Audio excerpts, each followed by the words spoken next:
ሚስት እንደዚህ ግንድ አንድ ቀን በህይወተ ስጋ ካረፈች ባለቤትሽ እንደዚህ ግንድ አንድ ቀን ከወደቀ የእውነት ምን አለ ትላንትና በተንከባከቡት፣ ምን አለ ትላንትና በወደድኩት፣ ምን አለ ትላንትና ጊዜ በሰጠሁት፣ ምን አለ ፍቅር በሰጠሁት፣ ምን አለ ምግብ በሰጠሁት፣ ምን አለ ግፍ ባልሰራውበት ብለሽ መጸጸትሽ አይቀር። ይሄ በጣም ሞቶ ሐውልቶች ሆኖ ሬሳ ምናልባት ደራርቆ ሐውልቶቻቸው ሳይቀር ተበላሽተው የምታዩቸው ሰው ትላንትና የቆሙ ለሚስት ያስቸገሩ ለባል ያስቸገሩ ለሚስት የጠቀሙ ለባል የጠቀሙ ሰዎች ናቸውና ዋንዴ እንደው የጊልቲነስ ስሜት እንዳይሰማሽ በህይወት እያለ ባለቤትሽ ማድረግ ያለብሽን አድርጊ። እኔ ባለቤቷ በመኪና አደጋ ሞቶባት ምን አለ አንድ ቀን ተንከባክቤው ቢሆን ፍቅር ሰጥቼው ቢሆን አዳምጬው ቢሆን ብላ የምታለቅስ ሴት የሀገር ሴት አማክሪያለሁ።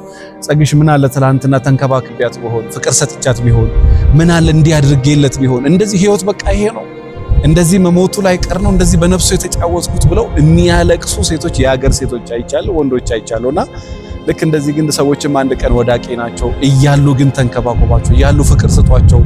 እናትህ እያለች ጠይቃት፣ አባትህ እያለ ጠይቀው፣ እያለ ተንከባከበው። በህይወታችሁ ብቻ የማይቆጫችሁ ነገር አለ።